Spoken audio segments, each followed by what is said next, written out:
Excellencies, समंदर हमारी साझा धरोहर है।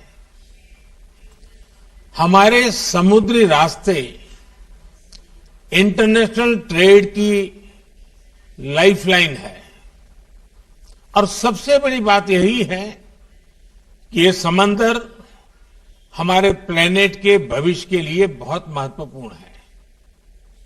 लेकिन हमारी इस साझा समुद्री धरोहर को आज कई प्रकार की चुनौतियों का सामना करना पड़ रहा है। पायरेसी और आतंकवाद के लिए समुद्री रास्तों का दुरुपयोग हो रहा है। अनेक देशों के बीच मैरीटाइम डिस्प्यूट्स हैं और क्लाइमेट चेंज तथा प्राकृतिक आपदाएं भी मैरीटाइम डोमेन से जुड़े विषय हैं। इस व्यापक संदर्भ में अपनी साझा सामुद्रिक धरोहर के संरक्षण और उपयोग के लिए हमें आपसी समझ और सहयोग का एक फ्रेमवर्क बनाना चाहिए। ऐसा फ्रेमवर्क कोई भी देश अकेले नहीं बना सकता। ये एक साझा प्रयत्न से ही साकार हो सकता है। इसी सोच के साथ हम इस महत्वपूर्ण विषय को सुरक्षा परिषद के समक्ष लेकर आए हैं। मुझे पूरा विश्वास है कि आज की हाई लेवल चर्चा से विश्व को मैरीटाइम सिक्योरिटी के मुद्दे पर मार्गदर्शन मिलेगा।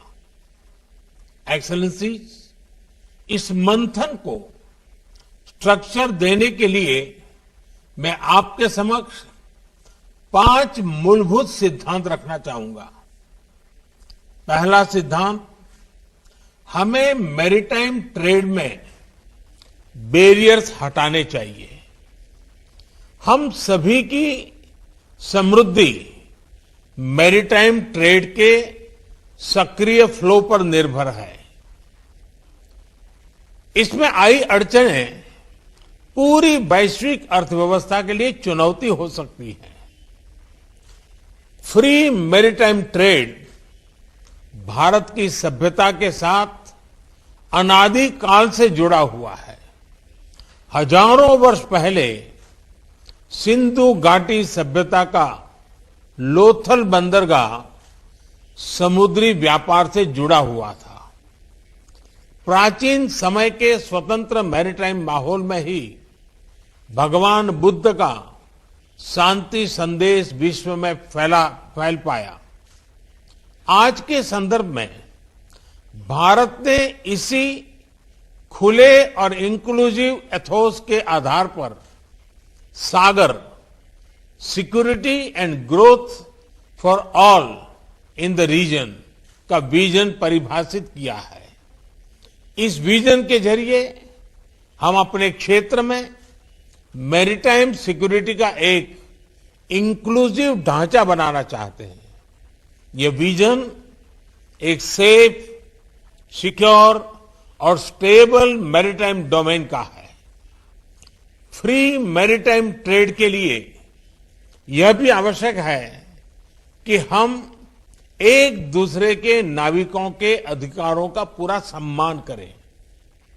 दूसरा सिद्धांत, मैरीटाइम डिस्प्यूट्स का समाधान शांतिपूर्ण और अंतर्राष्ट्रीय कानून के आधार पर ही होना चाहिए। आपसी ट्रस्ट और कॉन्फिडेंस के लिए यह अति आवश्यक है। इसी माध्यम से हम वैश्विक शांति और स्थिरता सुनिश्चित कर सकते हैं। भारत ने इसी समझ और मैच्योरिटी के साथ अपने पड़ोसी देश बांग्लादेश के साथ अपनी मैरीटाइम बाउंड्री को सुलझाया है। तीसरा सिद्धांत, हमें प्राकृतिक आपदाओं और नॉन स्टेट एक्टर्स, इनके द्वारा पैदा किए गए मैरीटाइम थ्रेट्स का मिलकर सामना करना चाहिए। इस विषय पर क्षेत्रीय सहयोग बढ़ाने के लिए भारत ने कई कदम लिए हैं। साइक्लोन, सुनामी और प्रदूषण संबंधित समुद्री आपदाओं में हम फर्स्ट रिस्पॉन्डर रहे हैं। पायरेसी को रोकने के लिए भारतीय नौसेना में 2008 से हिंद महासागर में पेट्रोलिंग कर रही है। भारत का वाइड शिपिंग इंफॉर्मेशन फ्यूजन केंद्र हमारे क्षेत्र में साझा मैरीटाइम डोमेन अवेयरनेस बढ़ा रहा है। हमने कई देशों को हाइड्रोग्राफिक सर्वे सपोर्ट को और समुद्री सुरक्षा में प्रशिक्षण भी दिया है। हिंद महासागर में भारत की भूमिका एक नेट सिक्योरिटी प्रोवाइडर के रूप में रही है। चौथा सिद्धांत, हमें मैरीटाइम एनवायरनमेंट और मैरीटाइम रिसोर्सेज को संजोकर रखना होगा। जैसा कि हम जानते हैं, ओशन का क्लाइमेट पर सीधा इंपैक्ट होता है और इसलिए हमें अपने मैरीटाइम एनवायरनमेंट को प्लास्टिक्स और ऑयल स्पिल्स जैसे प्रदूषण से मुक्त रखना होगा और ओवरफिशिंग और मैरीन पोचिंग के खिलाफ साझा कदम उठाने होंगे। साथ ही हमें ओशन साइंस में भी सहयोग बढ़ाना चाहिए। भारत ने एक महत्वाकांक्षी डीप ओशन मिशन लॉन्च किया है। हमने सस्टेनेबल फिशिंग को प्रोत्साहन देने के लिए भी कई पहले ली है। पांचवा सिद्धांत, हमें रिस्पॉन्सिबल मैरीटाइम कनेक्टिविटी को प्रोत्साहन देना चाहिए।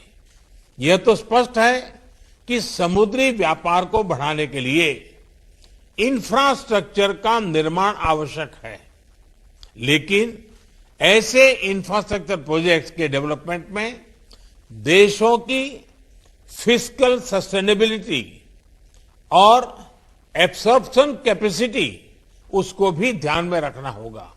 इसके लिए हमें उचित वैश्विक नॉर्म्स और स्टैंडर्ड्स बनाने चाहिए।